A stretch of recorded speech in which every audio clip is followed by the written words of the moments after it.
the only ever person to be conceived and born at the same illegal rave. Ben Santiago was destined to be a DJ from the very second he come onto this earth. Ben's transition from rave baby to fully functional Ibiza resident has had its ups and downs, with the DJ almost ready to throw in the towel on numerous occasions. However, perseverance, dedication, and regularly bathing in bathtubs full of champagne has seen Ben rise to the top of his game and conquer all that has been put before him. Let's get into the pod. And we've heard a little something about you, but we want to know whether it's true or not. Is it true that you were conceived and born at an illegal rave? No, that was. Do you remember Wonderground? Do you remember Wonderground? No, it's a good 10 or so years old, I think now. But they were like a parody website, and they did like stories. They were just like, can I swear in this podcast? Yeah, do that. Right, yeah. So they were like a piss-taking website, and they used to do articles. And one of the writers for Wonderground wrote my biography, just because I think it was at a time where like people were writing biographies, and they're clearly written them themselves, but they're writing them as like a third person, and they're like, oh, yeah, so was this, and I don't know. I think some DJs take themselves a little bit too seriously. So I wanted like a piss-taking biography, and he did that, and I uploaded it to a few places, but yeah, it's the internet for you. Like, you forget that these things are forever and they're out there. So yeah, no, that's absolute nonsense. There, yeah, it's nonsense. So yeah, sorry to shatter your illusions, but yeah, not everything you hear on the internet is true. Funny that. Yeah.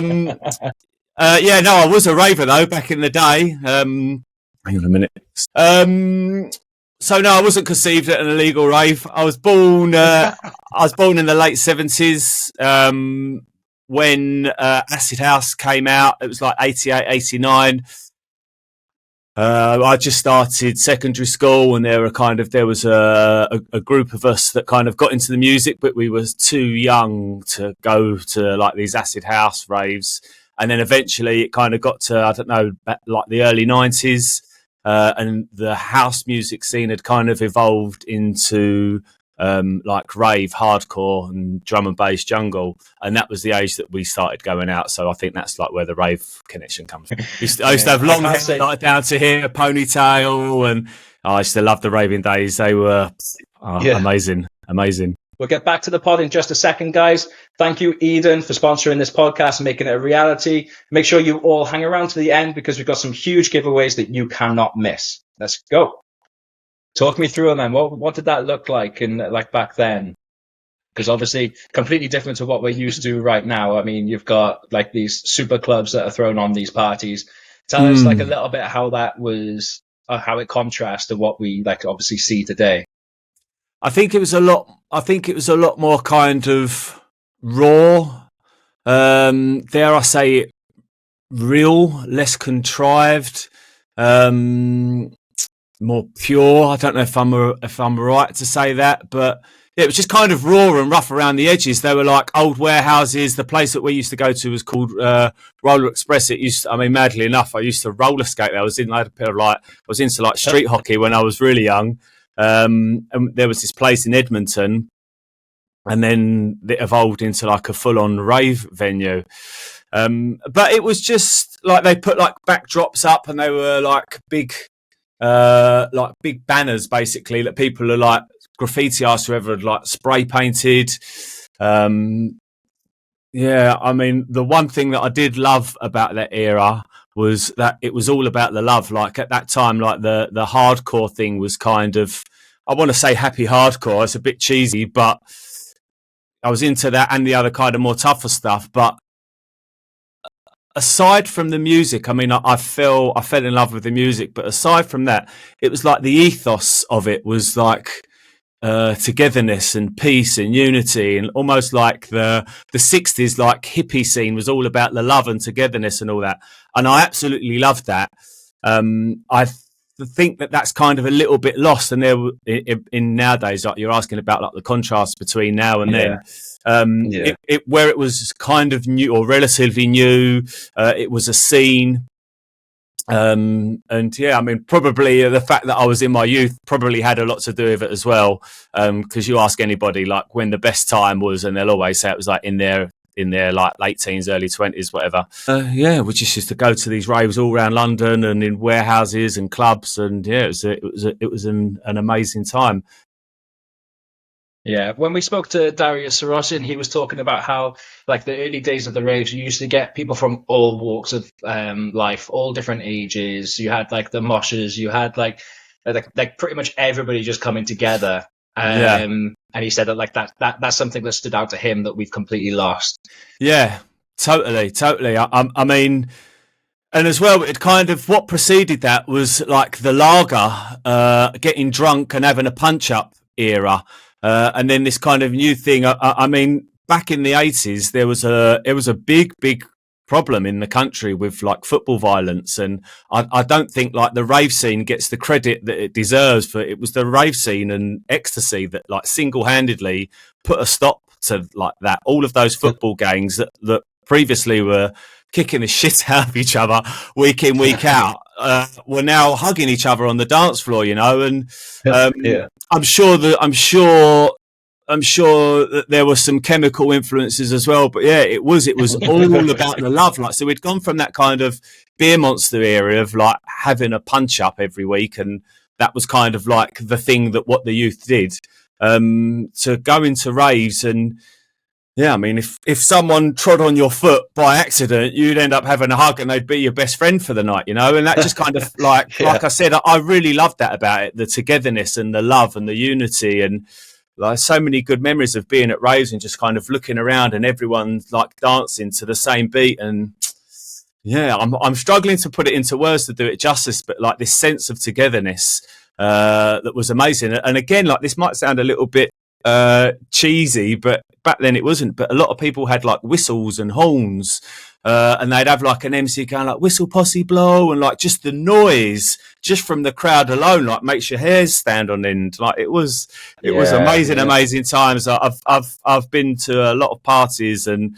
like I've lived in Ibiza for almost 20 years rather.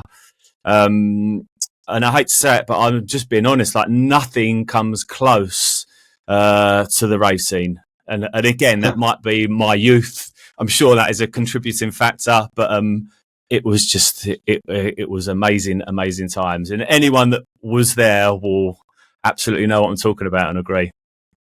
As Darius did.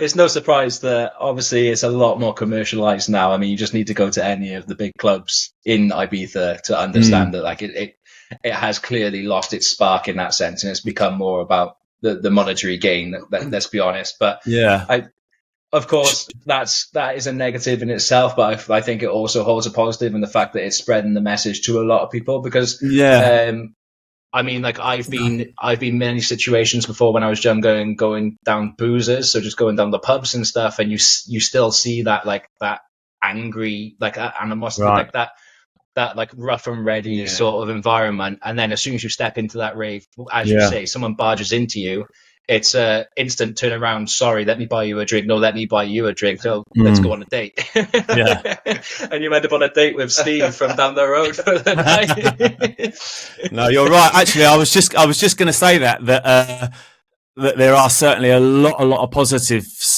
to it, and that it's grown and it's evolved, and nothing stays the same forever. Change is inevitable, and you either accept it and move on and grow with it, or you're left behind, and that's just not an option as far as I'm concerned.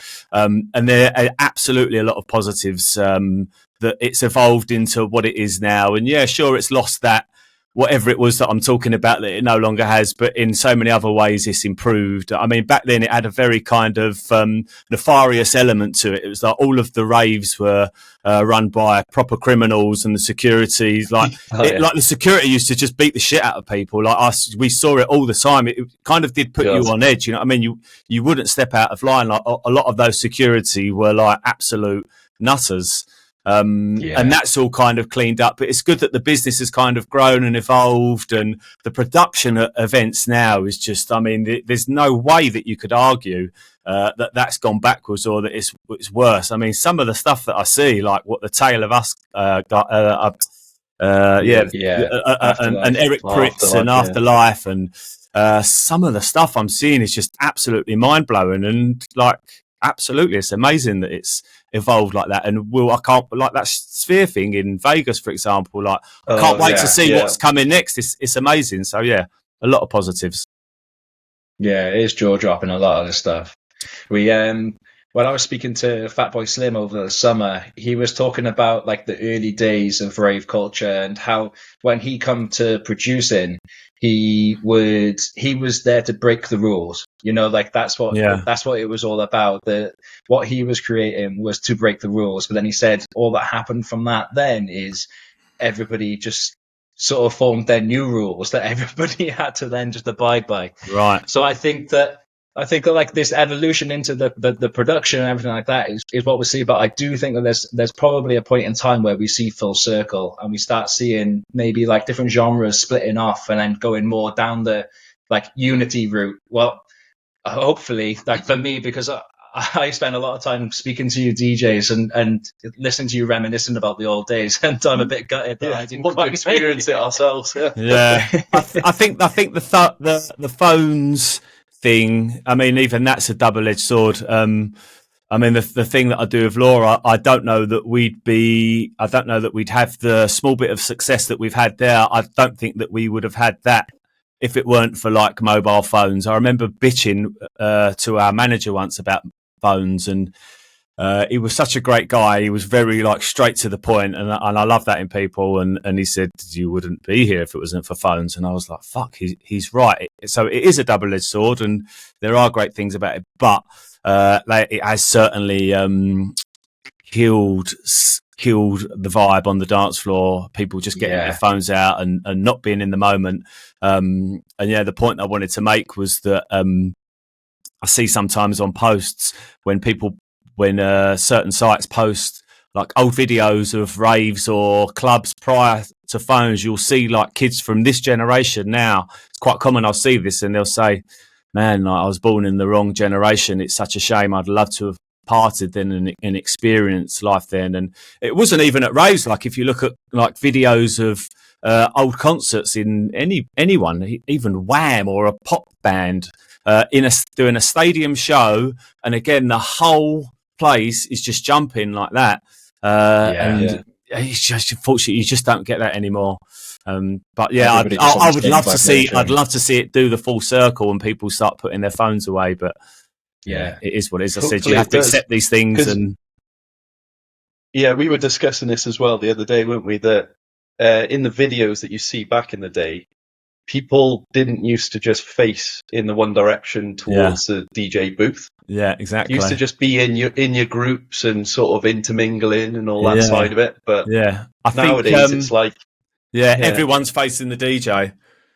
Yeah, I don't know if it was Paradise Garage or Studio 54. It could have even been both of them. But I think it was Paradise Garage where Larry Levine was just like up in the gods and no one could really see him, and everyone was just like, the DJ wasn't the focal point, and exactly like what you're saying, everyone was just kind of there getting down. And yeah, I would love this to be like a topic of discussion for a lot of promoters and DJs, because there's nothing worse than, obviously, you guys are showcasing your art, you know, like you've been working hard on this, and so it's only natural for you to want the crowd to be as present as possible. You know, like you've put a lot of work into this. There's a lot more going on there rather than just pulling your phone out. So like it would be good. I think we're starting to see a couple parties popping up with no phone policies. I mean, obviously we work quite closely with Secret Sessions, so we normally tape up the phone cameras and stuff. Amazing. Just to try, like, obviously you can't really enforce it. We're not just going to take people's phones or like kick them out if they take the tape off. But it's just to try and, like, as I said, go full circle back to that. Yeah. Just try and be present. Try and enjoy who you're with, where you are, the music that you're listening to. And I suppose, as I said, just full circle back to what we've really sort of lost tales of. Yeah, it's not even about like the DJs or the artists have put all this thing in. Like, let's get down to brass tacks. Like, everyone there in front of you, they're not there to reward us for our efforts or whatever. They're there to enjoy themselves. And unequivocally, they're going to have a much better time if they're not, oh, I've got to capture this. If they're in the moment and present and enjoying it, they will have a much, much better time. And I'm really glad to hear that you're doing that. I've thought about that ourselves, but it just feels a little bit, I don't know if I'm comfortable with telling people. I mean, like Berghain do it as well, for example, don't they? And I think it's a good solution, because you can't say to people, right, hand your phones in, because people need their phones. I've lost my friend, I need to get in contact with them. Or I don't know, like, we're past that era where people meant, like, back in the day, when I first came here, if you walked into Space or Pasha, and you had a camera in your pocket, they used to take it off you, give you a wristband, and then you got it on your way out. But I think we're past the point whereby we could do that with mobile phones. But the sticker over the camera is a really good kind of compromise or middle ground, where it's like, look, please don't film. If you want video footage, we'll release it on social media afterwards. Please enjoy yourself. And like I say, it hinders them. It stops them from enjoying themselves, which is the ultimate reason why they're there, to have a good time. Yeah. I just sound like an old fart complaining about. I'm not complaining. I suppose technically I am. But, We're right there with you. Don't you worry. Well, I would love to hear your thoughts there. So, like, what our sort of ethos around it is obviously we want you to be as present, you to enjoy yourself as much as possible. So let's maybe keep your phones away. But like, I come from like a production background anyway, about a videographer within the music scene. So like, I understand how powerful it can be to get those shots, and I'm always looking, and I understand like the marketing side of it. But I'm also aware that we can, as videographers, we can capture the best moments in the best production possibly, you know, like, exactly. So like, not everybody's walking around with a phone, not like a $5-6 grand camera rig that can capture the moments in the best, like, sort of light. Exactly. And it's available to everyone. If they're doing it for memories, that's available to them. And the other thing, and I don't want to stick on this for too long, but I mean, the other thing is, what I have noticed is that if people aren't filming, then they're uploading, like the film, and then so it's not even just the filming, it's like the uploading, and then, I better check my notifications 5 minutes later. Is anyone like that? And I'll get back, and it's just like, man. Yeah. Anyway. Yeah, it'd be interesting to delve a bit deeper into your story before you actually went full time with the DJ. And so, what were the jobs that you did before that? Wow. So, I mean, just to kind of go back to that period in secondary school, at the same time that acid house came out, hip hop came out as well. It was quite a big time in music, because there was an explosion of these new sounds, and we loved those, and we started collecting the vinyl. A friend of mine, we got his sister's hi-fi and put it next to his hi-fi, and was like DJing, using them as two different things, and then eventually he got some decks, and then so DJing has always been a hobby of mine since like my early teens. But I left school straight away when I did my GCSEs. I couldn't wait to leave school. I got a job. Well, I went to college for a little while, got kicked out. I didn't last very long there. And then I worked for a charity for a few months. Then I worked in a solicitor's firm near the High Courts of the High Courts, the Royal Courts of Justice near Chancery Lane. Oh, yeah. I did that for 2 years, and there was a period when I thought that's what I wanted to do. I wanted to train to be a lawyer. But I don't know. Yeah, as I said, like, I would have been like, I don't know, 17, 18 at this point. And after a couple of years at that, do you know what? There's one picture that, well, I don't know. I started thinking, look, this is ridiculous. I was like, in an office environment, I don't think I'm cut out for an office environment. And I was kind of aware that maybe I should be an 1830 rep, or I should just be enjoying my youth. It just didn't quite sit right with me to get a job, like get in an office, work my way up, and then next thing you know, you're 40, 50 years old, and your life's like, oh, what have I done? And there was this guy called Alf, and he had glasses, and back then you could smoke indoors, and he had these massive, do you remember those old like crystal ashtrays? He had a massive ashtray like that size, just full of fag butts. And I remember one day, he didn't know I was looking at him, and his desk was like full of files, and he was so stressed. And I remember one day he took off his glasses and he just went like that and like pulled his face. He was so stressed. And then he put his glasses back on. Sorry, not his sunglasses. Put his glasses back on and carried on with his work. And I said he had this he was chain smoking, and I just looked at him and I thought, nah, that's not what I want to do. So I left there, and then I went through a period of just trying every different job. I sold till rolls. I worked on building sites. I was an ice cream man. I just tried like all these different jobs, and I had quite a bad habit, much to my mum's dismay, of going to work and then just suddenly deciding, no, this isn't for me, and just walking out there and then being jobless for a little while, and then finding another job and then doing it again. And I did this for a while, and then I got into paint and decorating, and I liked that because you're kind of given tasks and jobs, and you're left on your own, and you just bang the tunes on, and that's it. You just kind of, there's no one breathing down your neck, and you got the music on, and you just work away. It was decent enough money. So then I did that for quite a while. And then when I was 22, I went off backpacking. And the initial plan for that was I went to Australia for a year. I stopped off in Thailand on the way there. And then on the way back, I flew into Kuala Lumpur, into Malaysia, and then travelled up into Thailand on land and did a bit more of Thailand. And then I went home. And the initial idea of that was to kind of get that out of my system and then settle down. But what actually did was it had the reverse effect, because it made me realise firsthand that, you know what, life is for living, and you can have anything that you want in life if you work for it. Everything's available to us. Then I got back to England and I just couldn't settle. And then I left a year later. I saved up a bit of money, and I ended up on a boat. I mean, this is a mad story. It's just like, there's been a few moments in my life where like fate has just mind-blowing situations. But anyway, long story short, fate put me in a place. I wanted to get into sailing, and fate put me in a place where I shouldn't have been at a time I shouldn't have been. And I met a guy that had a boat, and he took me under his wing, and then through that opened some other doors. And I ended up sailing across the Atlantic from La Gomera, which is the most westerly of the Canary Islands, to St. Lucia. That was 21 days at sea. Oh, I can't. That must have been an experience. Oh my God. I couldn't even put it into words. I could not even put it into words. There was 3 of us on this boat. It was a really small boat. It was only 21 foot.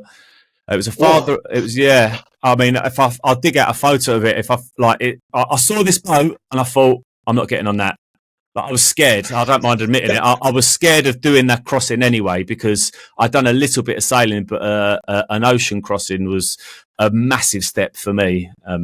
Yeah, please send that photo, because I come from a boating background, and I'd love to see that boat, because a 21-foot boat going across like that.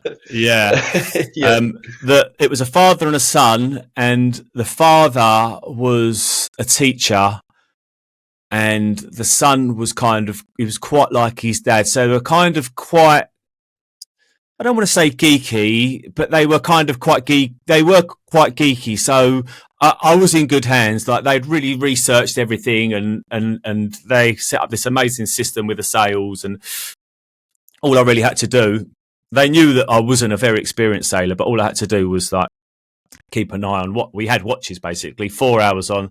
So imagine us 3 on the boat, 4 hours me, 4 hours you, 4 hours you, and then back round again. Yeah. So that means that you get the same time AM as you do PM. And those 2 guys took what they thought were the best watches and gave me what they thought was the worst watch, which was 4 till 8. So I had 4 AM till 8 AM and 4 PM till 8 PM. What their oversight was that I had sunrise and sunset every day. So at the start of my morning watch, it was pitch black over the ocean. Like, you've never seen stars like it in the middle of the ocean. If I looked up, I'd never have to wait more than 10 seconds to see a shooting star. And sometimes you just see a few at once, and it was incredible. So in the morning, you'd have like, it would be pitch black, and then you see like the curtain come over like that, and then the sun would follow.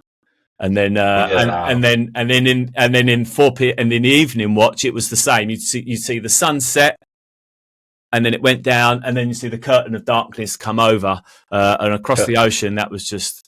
But I think what was most powerful about that was being. I love nature. What was most powerful about that was being out in nature, just surrounded only by nature for 21 days.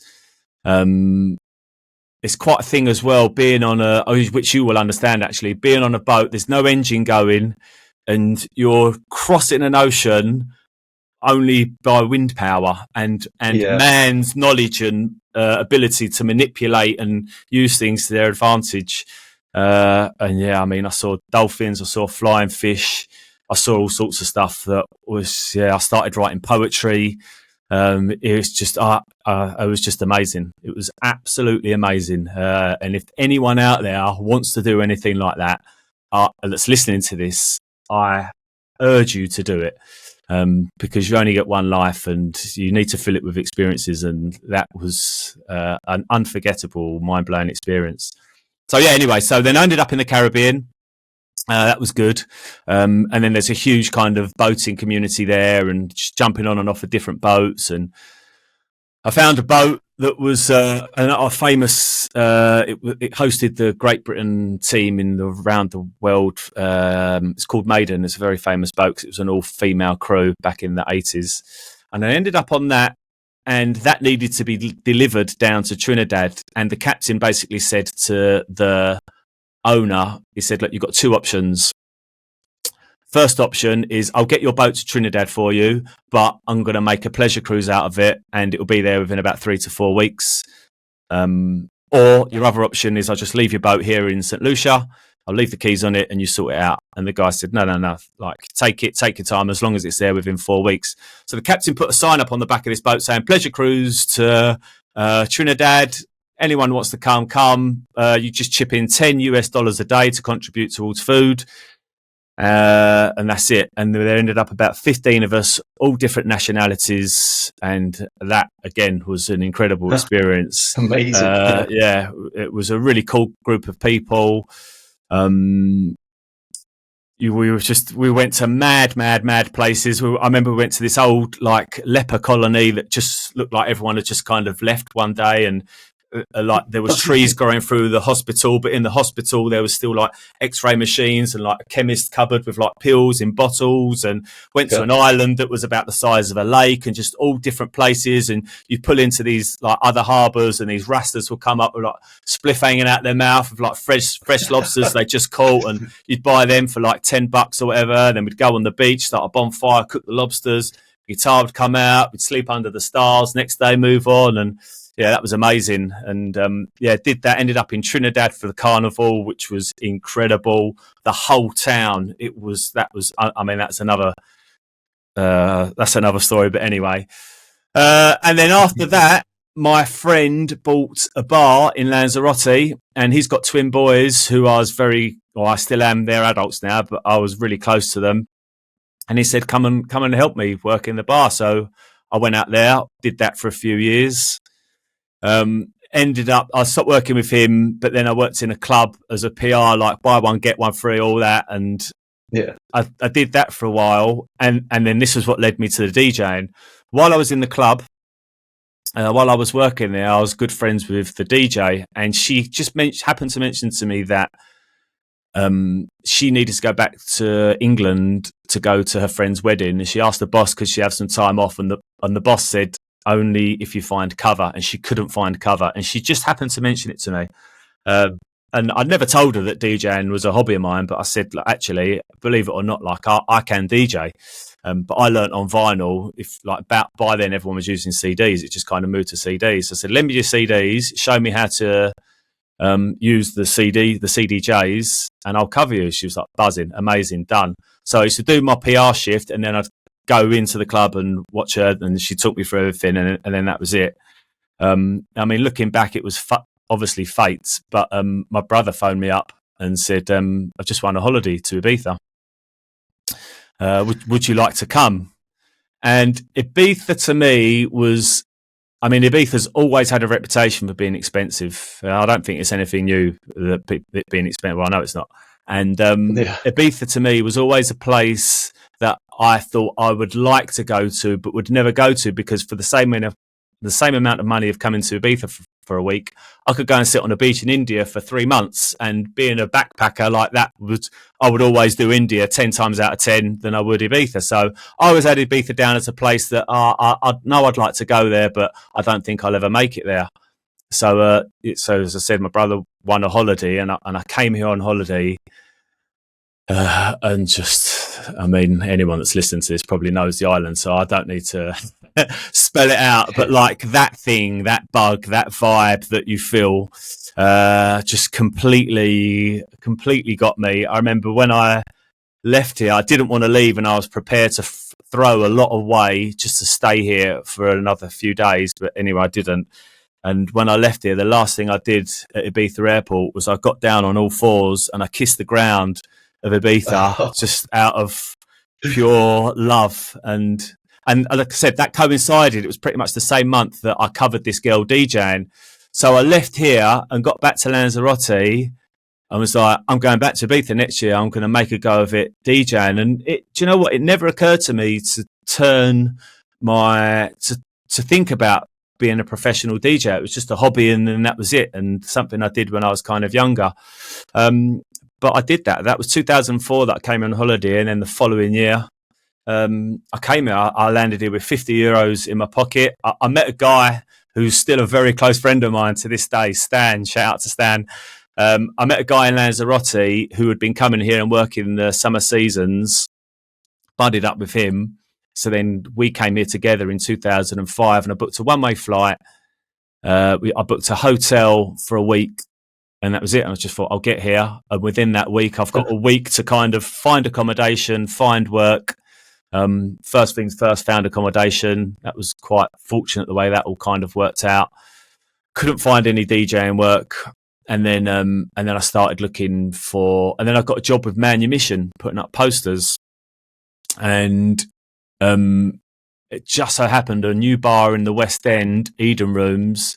I heard that they were looking for a DJ, so I went down there, did a trial, got there, and the guy was like, "We've already got someone, mate, but if you want to come and play." And I was like, "Okay, well, yeah."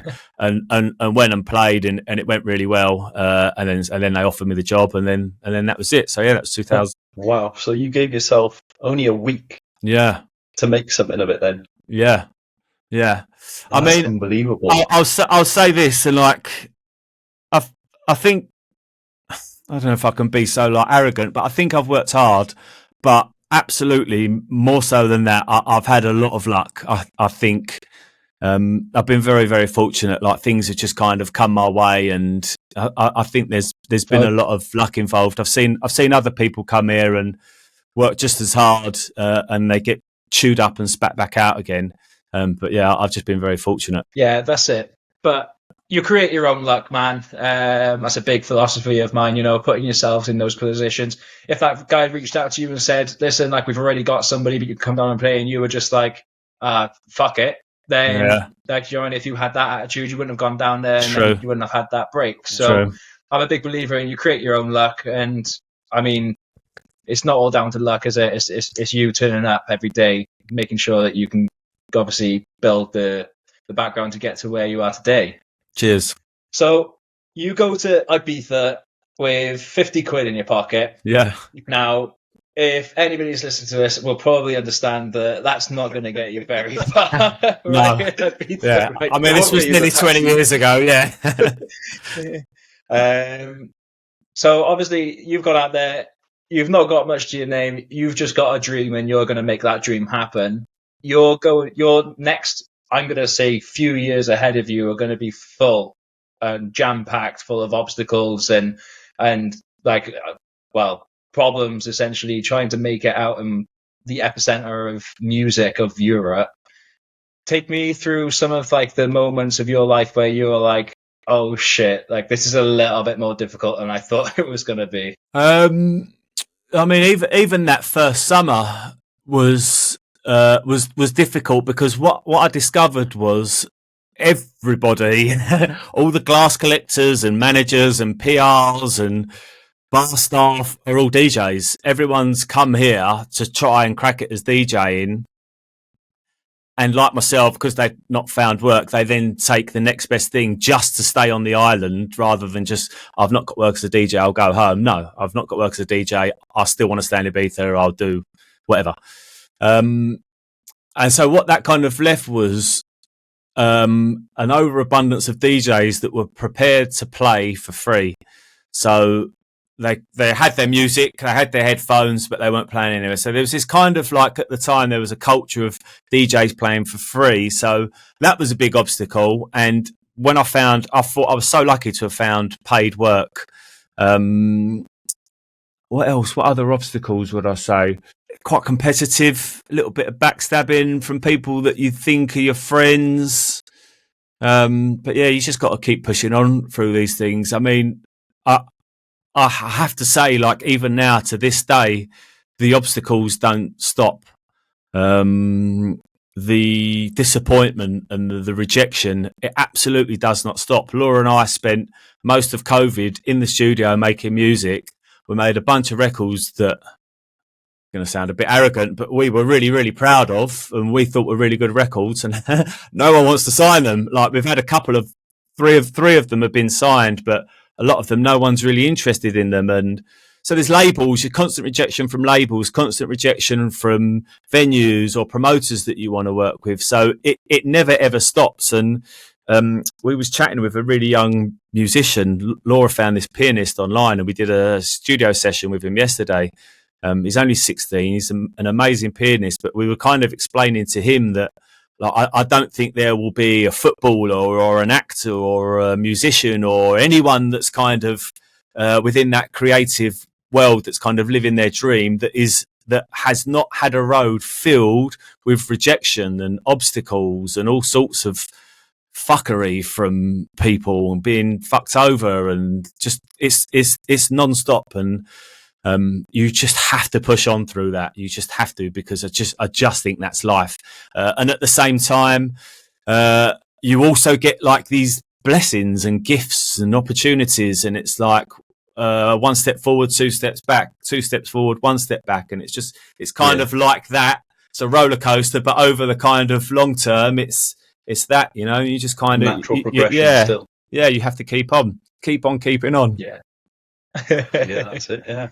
Damn right. It's those kickbacks though that, like, once again, it comes back to what I was saying about you creating your own luck, because a lot of people would struggle with that. You know, if you're getting knocked back, especially when you're like, the bigger you get, the bigger your problems are becoming, the harder it is then to overcome all of those obstacles. So once again, it comes back down to you. Just make sure that you keep turning up every single day. Yeah. In doing so, you're creating your luck, because then you just get signed, which we'll put a pin in that one because we'll talk about your track later. But yeah, it's putting yourself in that position constantly to make sure that you can obviously keep building, and it's clearly working out pretty well for you, eh? Yeah, thank you. I think it helps if you're passionate about it. If you're in it for the wrong reasons, then I should imagine it's probably quite easy just to hit a few obstacles and just go, do you know what, I'm done with this.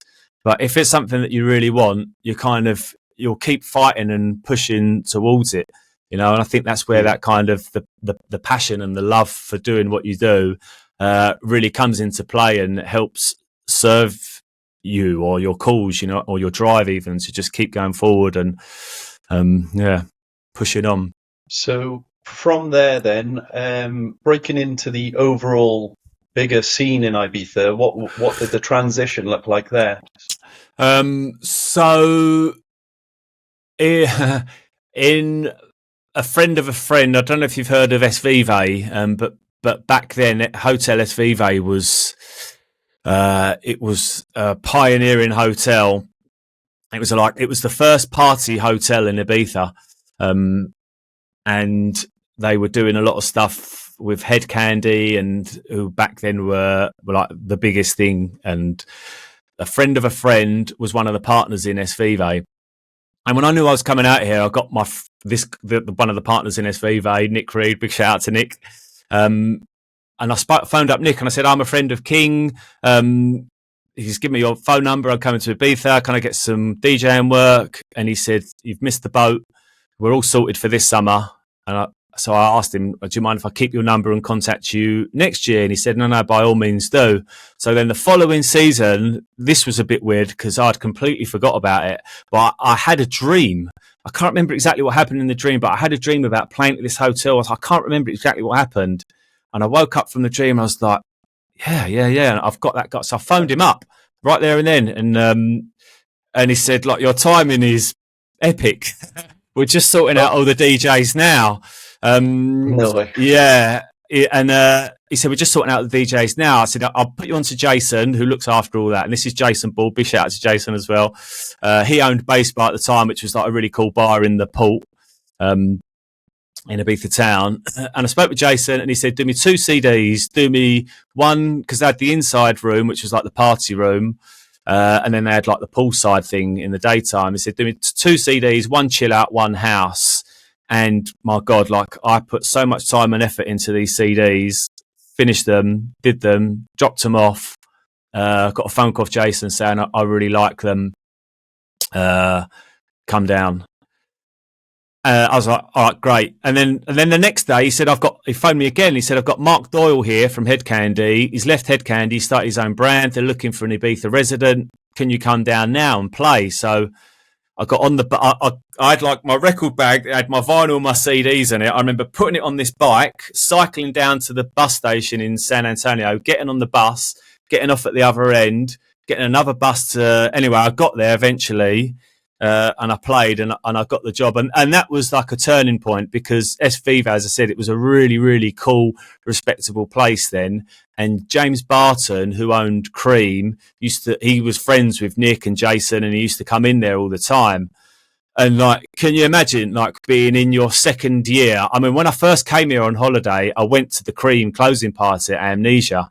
And then fast forward 2 years and I'm a DJ in Ibiza playing in front of James Barton. And it was a little bit sneaky, but I kind of used to watch him and what he would react to. And I kind of played to him a little bit. And then there was one day, so we would finish there like 6, 7 in the morning, and I'm sitting out in reception, just finished, and James came down and sat next to me, and inside I'm like, and he just started chatting to me, and he leaned to me and he went, do you know you're my favourite DJ in Ibiza? I was like, wow. I was like, can you imagine? I think I said something to words to the effect of, I don't think you could even grasp what that means for someone like me to hear that from someone like you. And he said, what are you doing? And I said, well, nothing. I was just going to go home. He said, we're going back to my mate's yacht. Do you want to come back with us and party? And I was like, and then got there. And then I'd kind of befriended James a little bit. And he's a really, really nice guy, James. And we got on well. And then I was like snuck in a little, like, do you think I'll ever be able to like a gig, Amnesia kind of like, what do you reckon sort of thing? And he was like, yeah, no problem. I mean, this is like an afters on this boat, And and then the next time I saw him, I was like, do you remember we had that conversation before? And you said, and he was like, yeah, all right, we're trying to sort it out. And I had to kind of push for it. But anyway, like that ended up happening, and that opened the door for, I was warming up a lot on the terrace for Cream at Amnesia. So kind of like all these opportunities, kind of one thing leads to another. And so I had the Mark Doyle thing, I had the Cream thing. And then I met Laura. And she was doing her thing with Head Candy, and then so I got to meet the guys from Head Candy, and they were looking for an Ibiza resident. And at first I didn't do it because of loyalties to Mark, and his kind of divorce from Head Candy was a bit ugly. But in the end, stuff with Mark wasn't really doing much, and it was like too good of an opportunity to say no. So I phoned Mark. I was like, look, this is like, do you mind? And he's like, no, go for it. So then I became the resident for Head Candy. I did that for a few years. Then they moved on to Ocean Beach and was doing that. And and then like the fast forwards to kind of like, then I ended up, Laura and I very organically became a kind of duo. And then also the Melon Bomb thing kind of happened. And that kind of brings us up to the, like, give us a bit of today time now. scale. What years was that then, when obviously came across Laura and then started Melon Bomb? Yeah, so I'd say the kind of the Cream and SV thing, that probably would have been about, like, say, the late noughties, 2007, 8, 9, maybe 2010. I say 2010, 11, 12 would have been like Head Candy, 12, 13, 14, Ocean Beach, start of Melon Bomb. Maybe a little bit later, there was the start of Melon Bomb, and then it's kind of like where we're at now. And then we left Ocean Beach, we did Ibiza Rocks for a few years, and just kind of flitted around. I mean, the older you get, the quicker time kind of goes by. All of a sudden, like 5 years, it just all blurs into one. Yeah. Hence my story. Like, the beginning was all detailed, and the last kind of bit was like boom. But yeah. So you've seen like the majority of the development of Ibiza as a whole, though, haven't you? So like all these clubs coming and going, and certain brands that have stuck. Which would you say is the overall, like, the number one brand for you out in Ibiza? The number one brand in Ibiza? That's a tough question. In terms of what? Can you elaborate? So in terms of like popularity and something that a brand that people associate with Ibiza. I mean, Mambo's got to be up there, isn't it? I mean, Mambo is very quintessential Ibiza, isn't it? It's been going a long, long time. I'd imagine that a lot of people, when they come here and they're like, all right, we've got to go here, here, here, and here, Mambo would be on that list. For sure. I think High is an absolute beast. I don't know. Some people speak negative about High. I know it's not space anymore, but I don't buy into that. I think things change. The thing that I always say about High is that if Space had closed their doors and done those refurbishments and opened up, so High as you see it now, but the name above the door was different, I think everyone would be losing their shit and go, wow, the new Space, God, they've really brought it forward. It's amazing now. Yeah. But just because the name above the door is different, oh, it's not Space. I think High's got an amazing team, and it's packed every night of the week, and like working there and going there as a punter as well. I'm very, very impressed by it. Pasha, we played at Pasha this year. That was also very good. I mean, Pasha's amazing. Yeah, I don't know. I could pick one brand, to be honest with you. There's like, it is a bit of a melting pot, isn't it, Ibiza? There's like so many things. Yeah. The truest statement I've ever heard about Ibiza is that Ibiza is a lot of things to a lot of people, and I think that's what makes the island. If you want to come here and not sleep for a week and go absolutely mental, you can. If you want to come here and do hikes and not go near anywhere that plays music, there's so much here to offer. If you want to just go to nice beaches and nice restaurants, sport for choice, family holidays, anything, like it's, even if you're like lager louts and you just want a boozy, anything that you want is here. Yeah. So and I think that's what makes it here. For everyone. Yeah, and it's the melting pot of people as well. There's so many different types of nationalities and ages and cultures, and I think that's what makes Ibiza, or one of the main things that makes Ibiza what it is. Yeah. To talk to that, it's a bit of a coincidence, but this year when we were out there, we had both of our mothers come out. They sort of crossed over. Yeah. So I was doing a bit of work down Mambo's, and so I took my mum down just so she could see it. She had a whole jug of sangria that actually just knocked her off her feet. The famous sangria down there. So I was like, right, I've got to do something with this. One of the DJs was playing in High. So I got us on the guest list, and I was like, Mum, you're going to see the true Ibiza tonight. Yeah. We're going to hit the town. So I phoned him up, and he's on his way back from picking his mum from the airport. So I say, right, wow. I've got guest list. I'm putting you on. Yeah. We're going to High Melon. Yeah. It was a Wednesday, so we Fisher. took. So it was Fisher. Fisher on the Wednesday. Yeah. So we took them down there, and I mean, like, they're not clubbers. I mean, they're like, they may have used to have been, but we don't really pay much attention to those stories. But yeah, so we took them down, and we had to pull them out there. I had work the next day for I can't remember what it was, but it was early. I had to get home and get some sleep.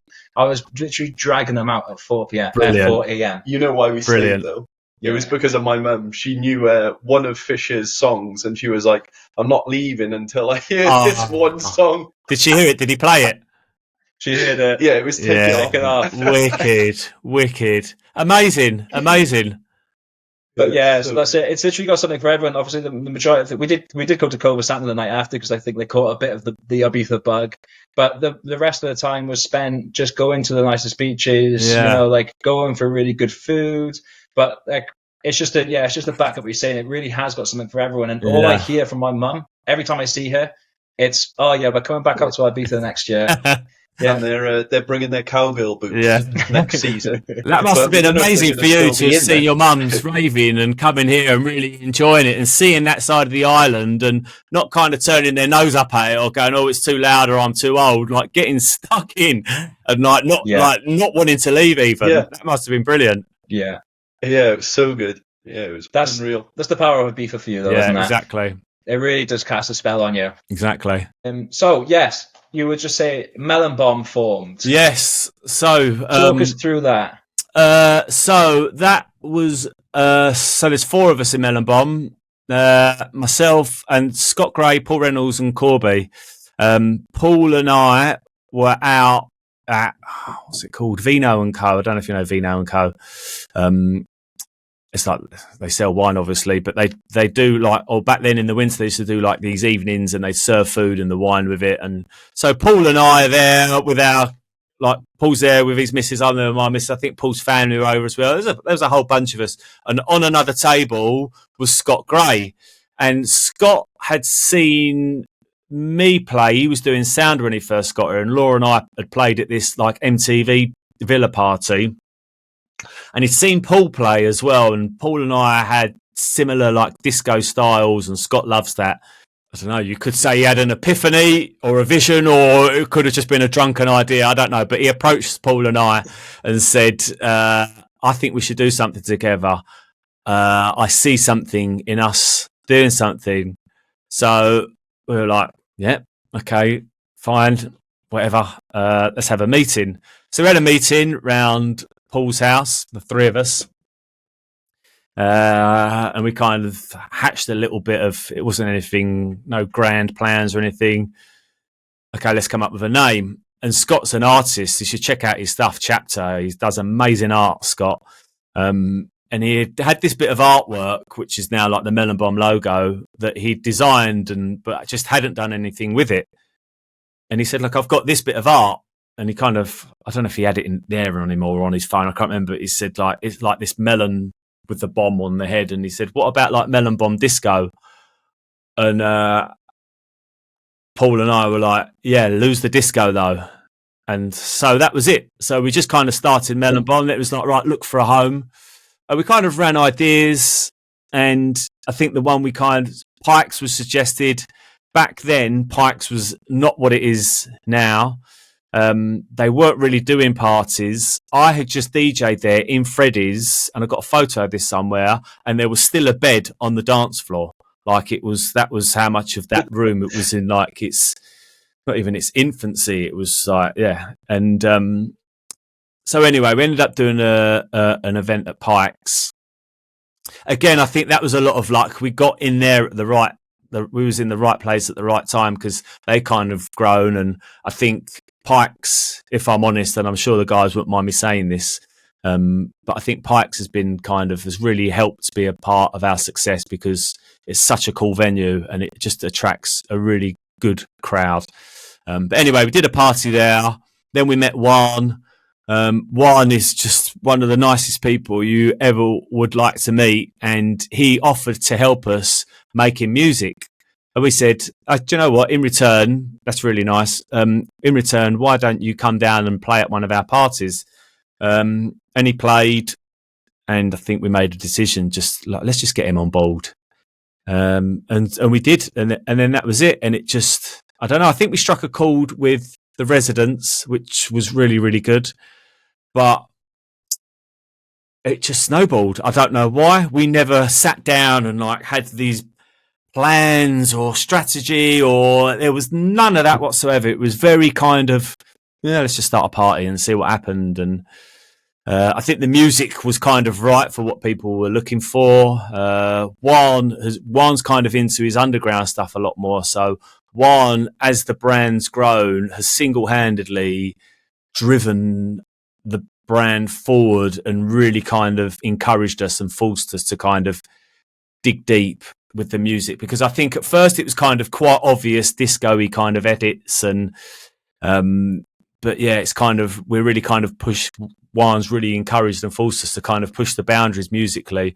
It's just grown and grown and grown, and then I think through Paul's contacts we ended up with Glitterbox, and this was when Glitterbox was still at Space, and we started doing some stuff for them. And I don't know, it's just kind of like a very slow, gradual thing. Then we ended up getting signed to Defected's agency, Colluded, and they look after our bookings. And the Pikes party's been growing, and the Glitterbox parties, we could get more and more of them. And then when High happened, they put us in the toilets, and we kind of made that our own a little bit, and was like, it's like they're playing obvious disco in one room and whatever in the other room. Let's just kind of have some fun. And it was like a little bit more edgy. And as you both, I'm sure you know, most people would say that is the best room in the club.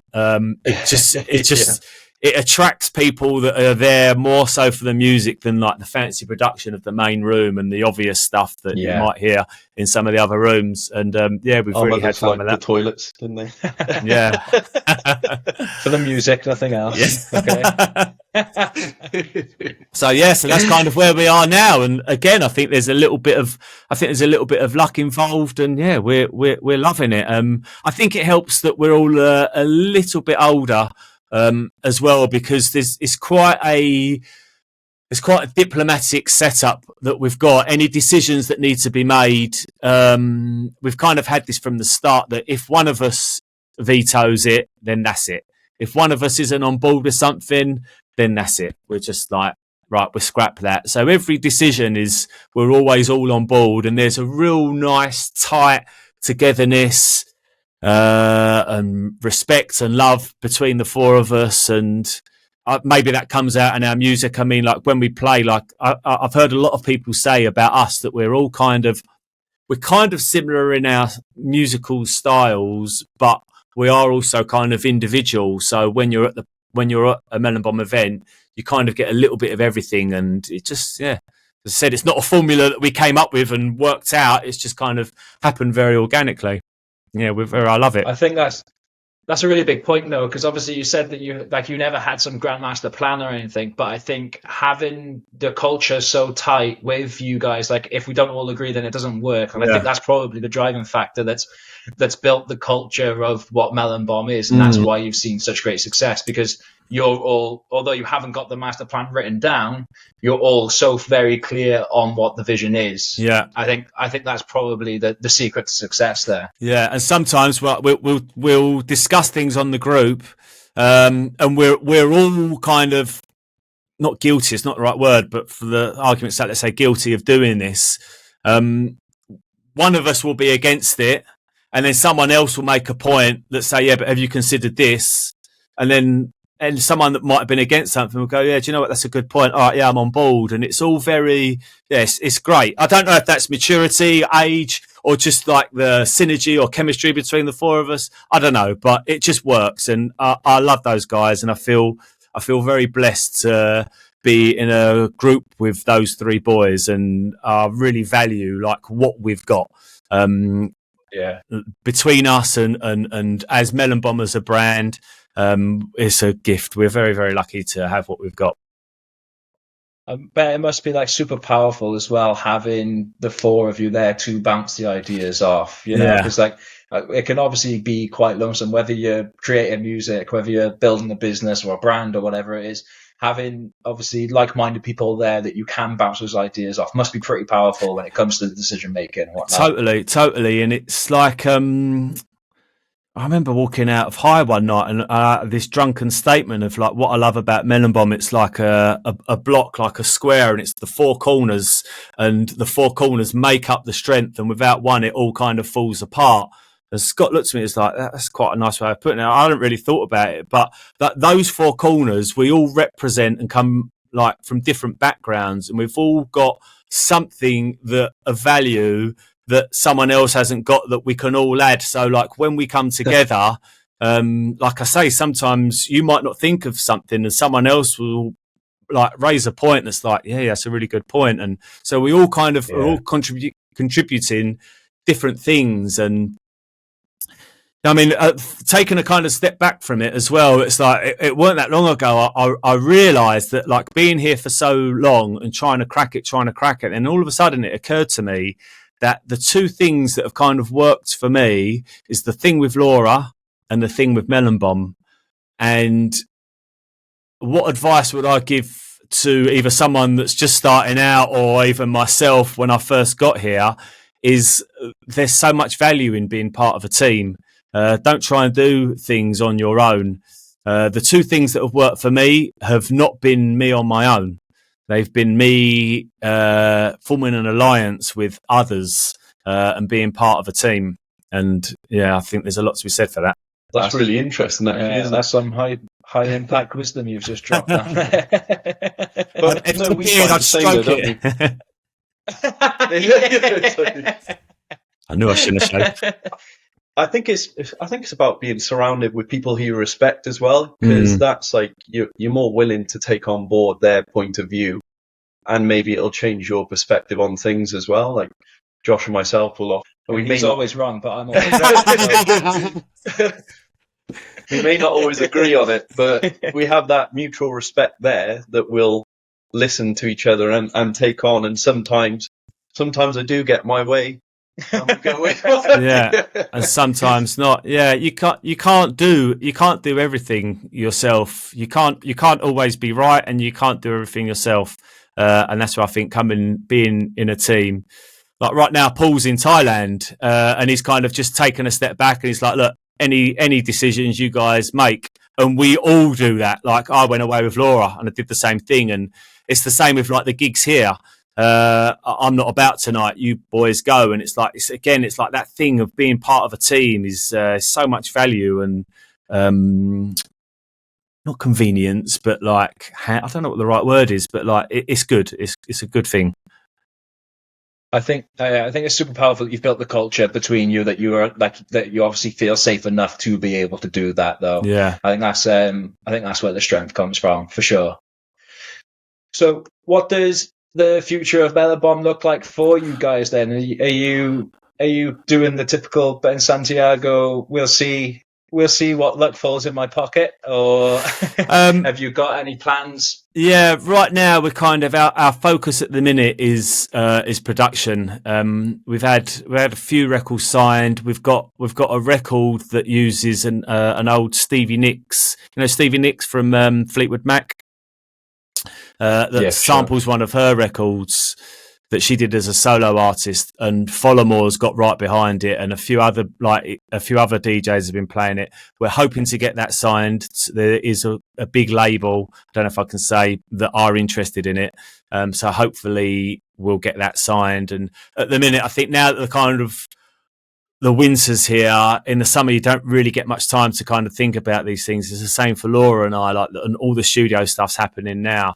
So what's our next thing? I think hopefully like more productions and getting signed to good labels, and that's kind of what our focus is on at the minute.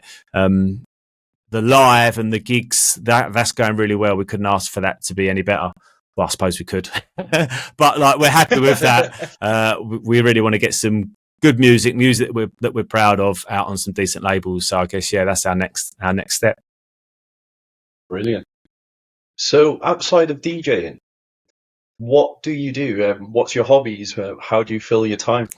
I've recently, when just before COVID, I got into Brazilian Jiu-Jitsu, and I just fell in love with it. And then the pandemic came, and then I kind of stopped, and then that was it. I've got both of my knees. I've got a torn meniscus in both of my knees. One of them I got operated on. It didn't go well, and then I saw another doctor, and his advice was don't operate on that unless it really hurts. So if it's not hurting you, I wouldn't have it operated on, because there's quite a strong possibility that it could go wrong. He said build up the muscles around that knee, avoid martial arts. So I was like, damn. So I stopped going, but this summer I just couldn't get it out of my head. So I went back. I've gone back to Brazilian Jiu. What I love about it, and it's probably quite a cliche thing, but it's so much more than just fighting. I can't explain it. It teaches you, at the risk of sounding a bit poncy, it teaches you a lot about yourself, about life, about putting in, playing the long game, like wanting to get out of things, having to put the work in. I'm only a white belt. I just got my first stripe on my white belt on Monday night, and I couldn't believe it. I'm absolutely buzzing.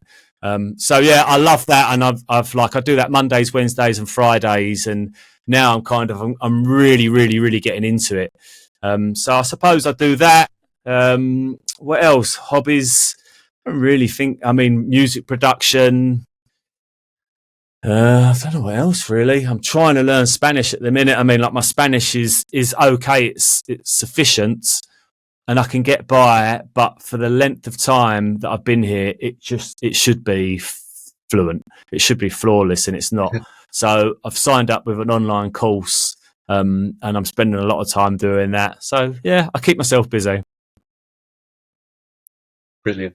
Yeah, that's something that we want to focus on there for next season, is picking up on a bit more Spanish.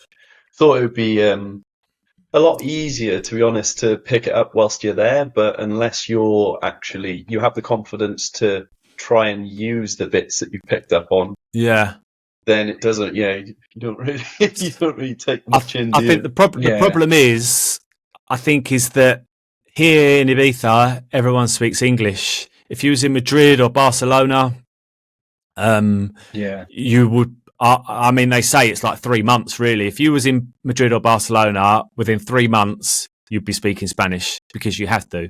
But because everyone speaks English here, you have to really, really, really push to make any progress with it. So yeah. I found quite a lot. Obviously, I wanted to sort of fully invest myself into it when I first went out there, but you start with like the niceties in Spanish, and then they recognize straight away that you speak English, and then they just start with the English straight away. It doesn't really give you that sort of opportunity to sharpen that sword a bit. And then you're like, oh, I feel like I've offended them by trying to speak their language. Yeah, you can't win then, can you? Because like, you're offending them if you turn up and like being so arrogant to, like, hello, I'm in Spain, but you're going to speak English. But then if you have a go and try to speak Spanish, they'll speak back to you in English. So it's like, how do you win there? I suppose you win by keep practicing and keep learning. And yeah, I've signed up with this. Going until they can't tell. Exactly. Yeah, I've signed up. I saw this advert on. Oh, sorry.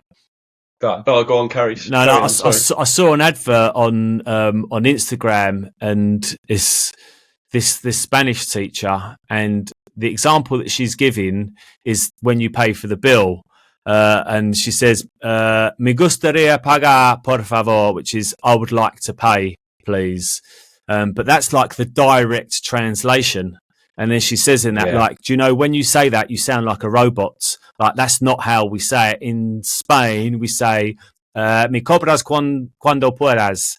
And that's what they actually say.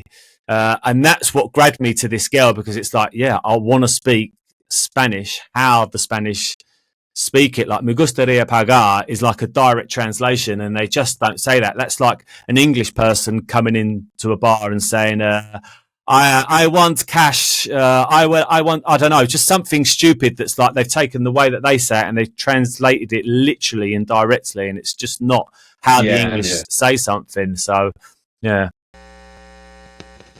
So in this segment now, we'll ask you a couple of questions from the Instagram. Cool. The first one is from Sophie Vaughan.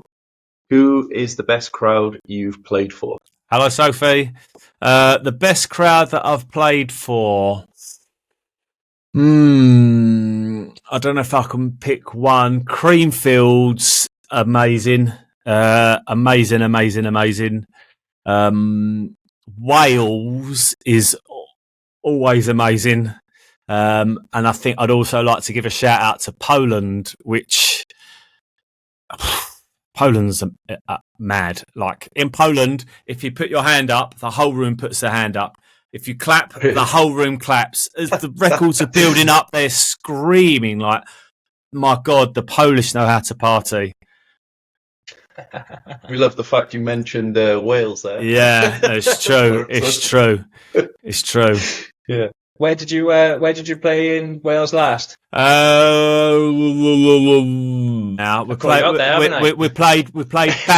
Bamalam. There's the tram. What's the one in Tramshed? Tramshed. There's like a rooftop one as well in Cardiff. Jacob's Market? No, no, there is another one. What's it called? God, you know what? Melon Bomb did a gig there before, and I said one was going out and doing it. I said, "You're in for a treat." Like they're very musically savvy there. God, I can't remember what it's called now. That's annoying. But anyway, that was amazing. Then we did like In It Together Festival, which is really good. Escape in the Park, really good. Yeah. Classics. Amazing. Right. Okay. Second question here from Who's Jackie? What's the most challenging aspect of being a DJ, and how do you overcome it? Hello, Jackie. The most challenging aspects of being a DJ. I would probably say like what we kind of touched on before is the constant rejection that you put your love into something, and people not wanting to work with you, the records not wanting to get signed, the venues not wanting to have you play there. Yeah, it's just that constant rejection and a lot of no's and a lot of doors being slammed in your face. How do you deal with it? You just got to keep going. You just accept that that's life, and you just keep going forward. Like you were saying, you've got to have that passion to continue to drive you forward. Exactly. But yeah, I mean, like Laura and I hit quite a low at the beginning of this year. We hit quite a low, and we're like, do you know what? I think this is. I don't mind admitting this. Like we was like, I think this might be the end of the road for us, because it's just like things just weren't working out, and it was like, yeah, no, it's like maybe we need to start thinking about other work and other jobs. And then, as I said, like then life will chuck you a bone, and it's like, yeah, and then you're like, oh, everything's all right, and like you keep going, and yeah, I mean, but inevitably. Yeah, I mean, like we have some gigs that are awful. Like the stuff that we post about on social media is you only post the good stuff, you know. But there's plenty of gigs that we do where the crowd's rubbish, or we've not played very well, or it's not busy, or the sound's bad, or I don't know. For a gig to go well, there's so many different components that need to come together.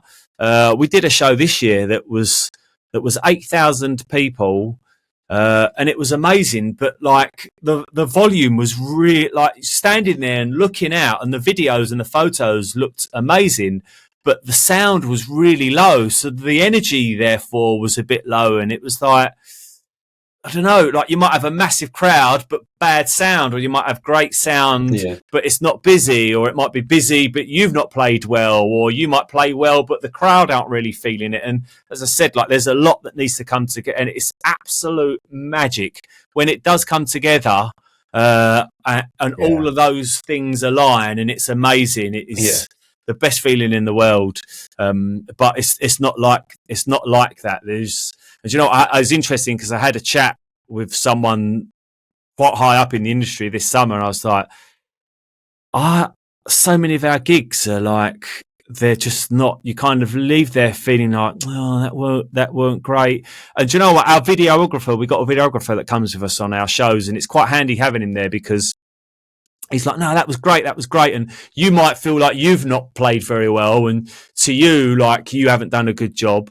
But the crowd doesn't know that, and the crowd have all had a good time. So it's kind of quite handy having him around because he'll give his impartial, honest feedback. He's like, no, honestly, that was good. Trust me. But yeah, anyway, so I was talking with this guy who works quite hard in the industry. I was like, my question is, like, these massive DJs, the people that are like at the top of the tree, do they have shit gigs too? Because it seems like no matter how far, like where I am now is where I couldn't have dreamed of being like 5-10 years ago when I first got here. And each time you kind of progress, like, okay, you fulfilled those things that you would dreamt of happening before, but then that presents new problems or new disappointments or new issues, you know?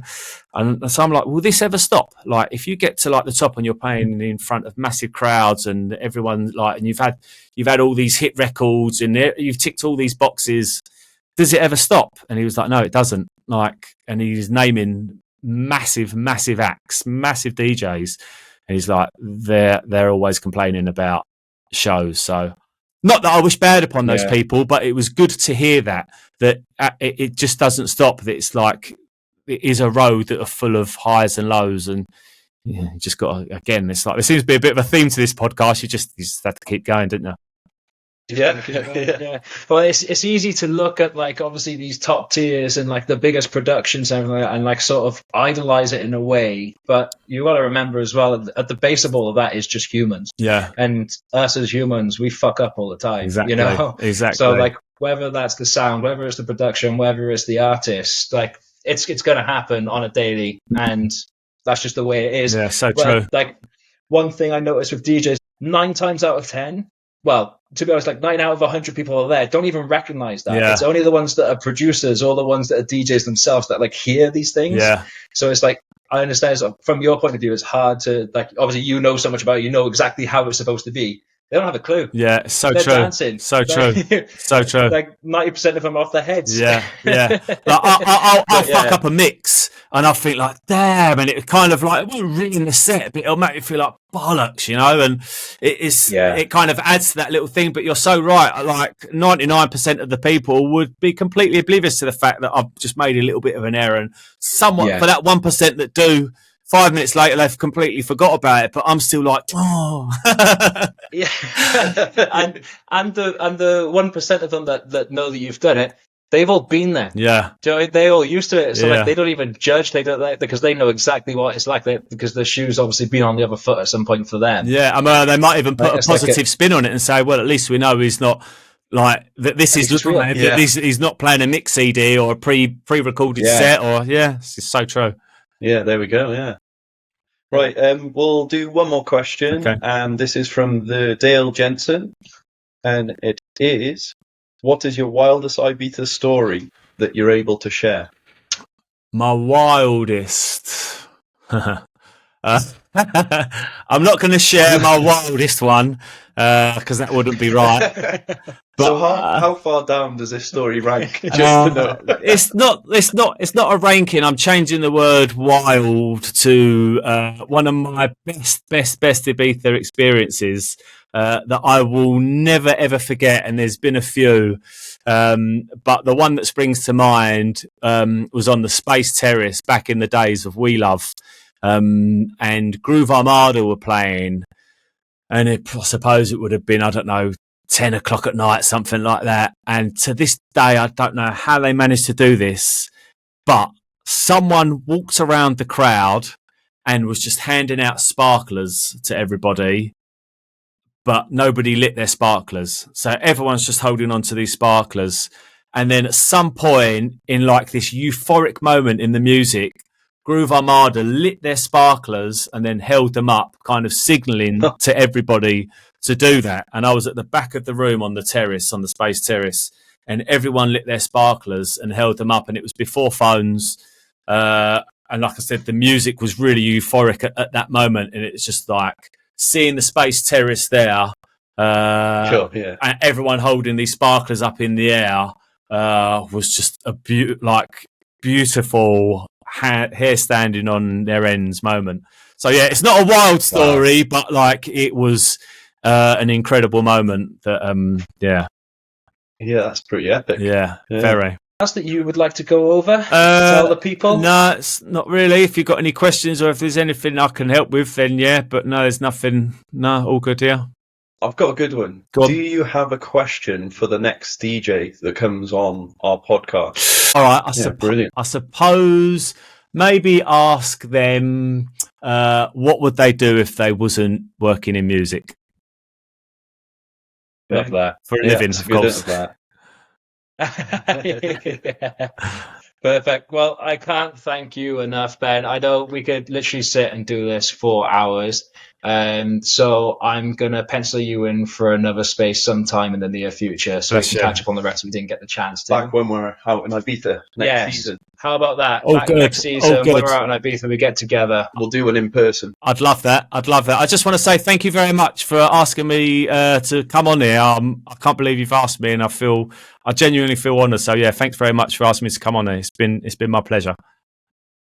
No, for sure. So you were one of the first we reached out to. So bless you. Thank you. I can't thank you enough, buddy. If you've got anything to ask the audience, if you've got anything to share, then now's your time. Rolling out the red carpet for Ben Santiago. No, I've got nothing to ask you. I'll just say live life to the max. Youth is wasted on the young. Go out there, enjoy yourself, live your dreams. If you've got something that you want to do, just do it. Life's there to grab with both hands, and I really encourage you to do that and live your dreams and go for it and enjoy yourselves and love one another. Be nice to everybody.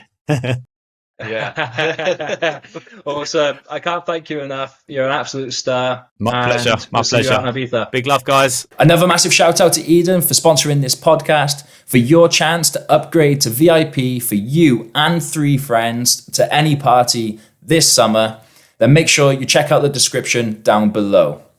We'll be announcing the winner on our Instagram Live, so make sure you pay attention. You don't want to miss this one out.